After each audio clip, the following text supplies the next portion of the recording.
Bonjour et bienvenue. Bonjour. Merci beaucoup. Bonjour, bienvenue. Vous allez bien? Très bien, et vous-même? Ça va super bien ici, tout va bien en tout cas. Alors, on parle de cette série Shuga Baby, un film de sensibilisation sur le sida. Eh bien, c'est une série qui est diffusée sur RTI 2 à partir de 17h00. Alors, on a dit plus ou moins, ça parle de sensibilisation, mais qu'est-ce qu'on a au cœur véritablement de cette série? Alors effectivement, c'est une série de sensibilisation qui fait partie d'une campagne adressée aux 15-24 ans en Côte d'Ivoire, qu'on a lancée en 2019. Et l'idée, grosso modo, c'est de pouvoir sensibiliser les jeunes sur le VIH, mais aussi d'autres sujets qui sont plus ou moins liés à la santé sexuelle. Donc ça va être aussi des questions liées, par exemple, à ce qu'on appelle le sexe transactionnel. Ça va être lié aussi à la pression que les jeunes peuvent avoir entre eux, par exemple, d'adopter certains comportements qui peuvent être dangereux. Donc c'est vraiment de toucher un peu à tous ces sujets autour du VIH qui contribuent aussi à ce que, malheureusement, cette maladie continue à se répandre. Et donc, on insiste beaucoup sur la prévention, sur le port du préservatif, sur l'importance de se tester. Ça aussi, c'est très important pour nous. Voilà, ça fait partie des sujets qu'on essaie de pousser à travers cette série. Ouais, c'est tout un programme orchestré au travers des différentes scènes qui sont menées à l'intérieur. Mais d'où part l'idée pour pouvoir sortir une telle série ? Oui, bien sûr. Alors, en fait, la série est produite par une fondation qui s'appelle MTV Staying Alive, et donc qui existe depuis près d'une vingtaine d'années maintenant. Cette fondation, donc, qui est adossée à une chaîne musicale très connue, oui. Justement, a pour mission d'utiliser les médias pour sensibiliser justement les jeunes en utilisant des codes que les jeunes peuvent comprendre. Donc, par exemple, dans Shuga Baby, on est vraiment dans l'univers de la musique et de la danse. On a des célébrités très connues de ce public-là qui apparaissent aussi dedans, c'est leur contribution par exemple. Donc on essaie de faire en sorte d'avoir un message de sensibilisation, mais de manière innovante, qui se fond bien avec ce que les jeunes ont l'habitude de consommer, parce que pour nous, c'est comme ça que ce sera plus efficace pour eux justement d'être sensibles au message. Alors on parle de jeunes parce que dans cette série, on a que des jeunes. Oui. On a de jeunes acteurs comme France Nancy, Siata Traoré ou même Eric Nguessan. Alors le sida, c'est un sujet qui touche tout le monde. Tout à fait. Donc à travers ces jeunes, on a aussi envie de toucher le grand public. Tout à fait, effectivement. Par exemple, les parents. Oui. C'est une thématique qui revient. Alors, elle n'est pas primaire, mais on sait qu'elle est importante. Et donc, on essaie de faire en sorte, notamment, d'avoir des scènes où il y a une jeune actrice qui est avec sa maman, où il faut parler de sexualité, où c'est pas toujours très évident. Oui. Donc, c'est aussi de mettre, j'allais dire, à contribution les parents dans cette lutte contre le VIH. On sait qu'ils ont un rôle à jouer. On sait aussi que c'est pas évident de parler de ces sujets-là avec les enfants. Donc, très clairement, on cible les jeunes, mais on sait que, bien évidemment, on parle à un public beaucoup plus large. Effectivement. Et cette série n'en est pas à sa première saison, hein? Non, pas du tout. Alors, Shuga Baby, c'est la deuxième. Mais sinon, cette série existe dans plusieurs autres pays africains. Shuga Baby, la version ivoirienne, est la toute première version francophone.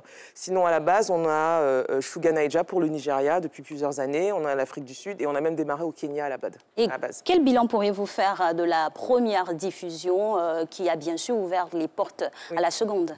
Alors, on a été très agréablement surpris. Il faut savoir qu'on travaille avec Ruban Rouge, qui est une organisation qui lutte contre le VIH en Côte d'Ivoire, et notamment qui a une ligne téléphonique où les gens peuvent appeler s'ils ont des questions à poser sur le VIH. Et donc nous, on met en avant, parce qu'on est partenaire avec eux, on met en avant ce numéro d'appel-là dans les épisodes. Et donc après, on discute par exemple avec cette ligne d'appel pour savoir justement combien de personnes ont appelé, qu'est-ce qu'ils ont demandé, quelles sont les questions. Et donc sur la base des différents rapports qu'on a reçus, eh bien, c'est pour nous, en tout cas, pour Shuga, c'est essentiellement des 15-24 ans qui appellent, et c'est autant de filles que de garçons qui ont appelé. Donc on est quand même très content de voir que voilà, le message a touché la cible sur la première saison, donc on espère que ce sera encore mieux pour la deuxième. Oui. Dans plus de détails et concrètement, l'impact que cette série a eu sur les jeunes populations en Afrique, même précisément en Côte d'Ivoire. Oui. Alors, voilà, comme ce que je viens de dire, par exemple, sur la ligne d'appel, mais en dehors de la série, on a d'autres activités sur le terrain aussi. Oui. On ne peut pas faire que du média.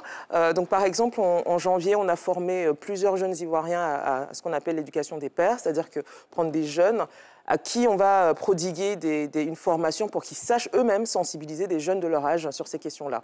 Et ensuite, maintenant, eux, ils rentrent dans différentes villes, à Abidjan ou ailleurs, hein, d'ailleurs, sur le territoire ivoirien, pour maintenant effectuer la sensibilisation communautaire.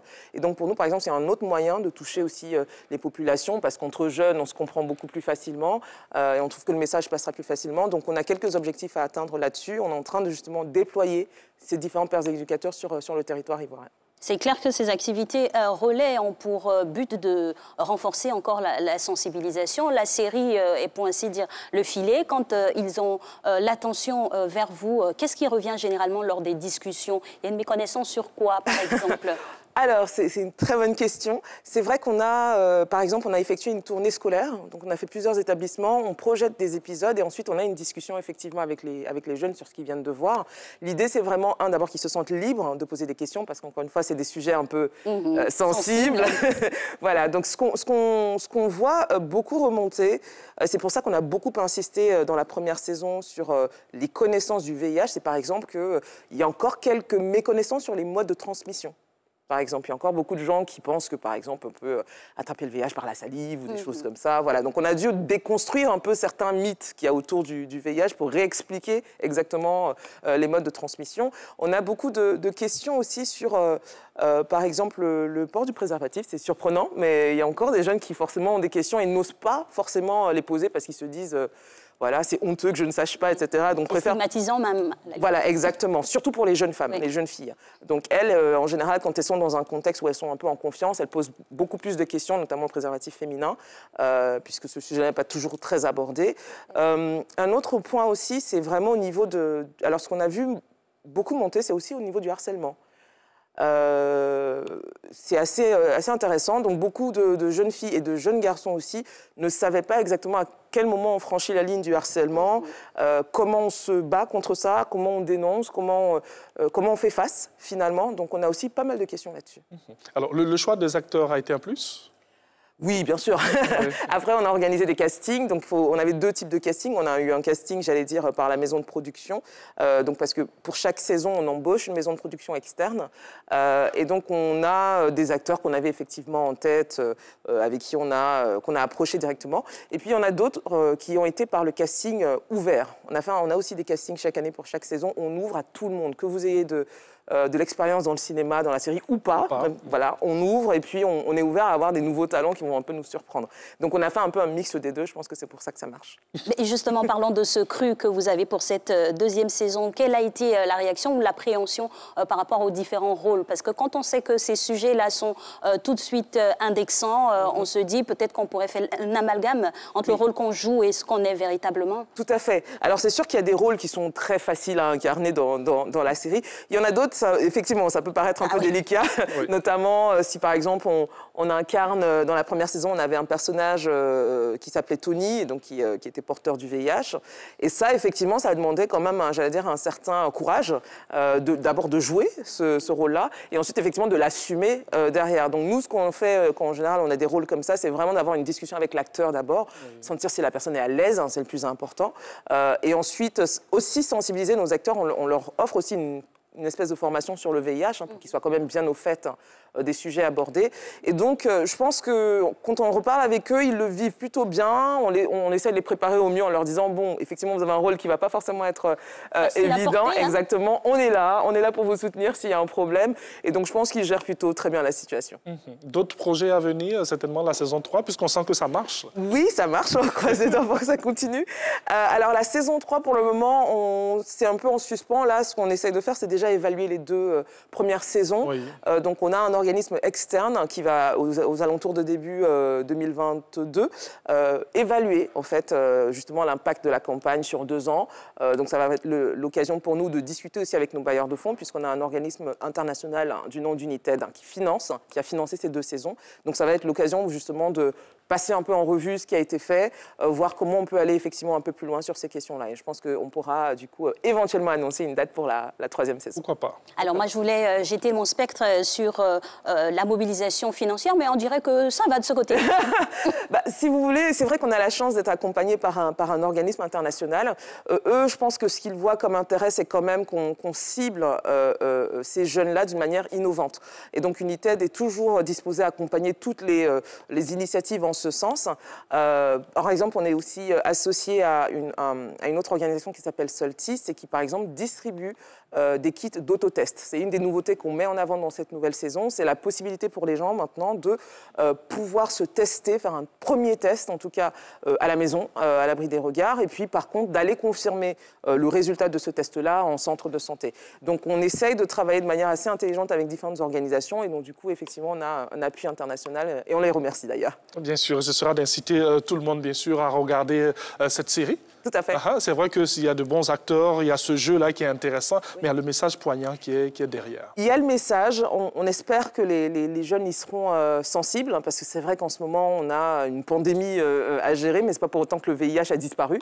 Donc c'était important pour nous quand même de le rappeler.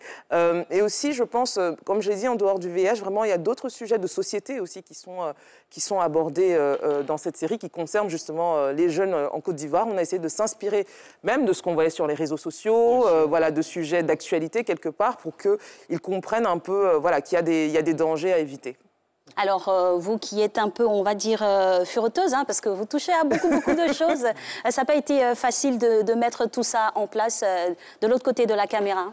Alors, moi, j'ai la chance, sur ce projet-là en particulier, je m'occupe du marketing et grosso modo de représenter la fondation en Côte d'Ivoire. Donc, c'est vrai que c'est beaucoup de boulot, mais c'est un travail collectif. Donc, on a eu vraiment la chance d'avoir une très bonne équipe de production derrière, qui ont su vraiment déceler les talents, ont su comment les mettre en avant. On a effectivement, encore une fois, les organisations, différentes organisations ivoiriennes. On a le ministère de la Santé aussi qui nous accompagne, hein, depuis la première saison d'ailleurs, via le PNLS. Donc c'est vraiment un travail collectif. Moi, je coordonne modestement, mais il y a énormément de personnes et de talents derrière cette série, effectivement. C'est super. Merci. En tout cas, on vous souhaite plein de succès pour tous ces projets à venir et actuels. Et puis, félicitations pour le débrief. Merci. Merci.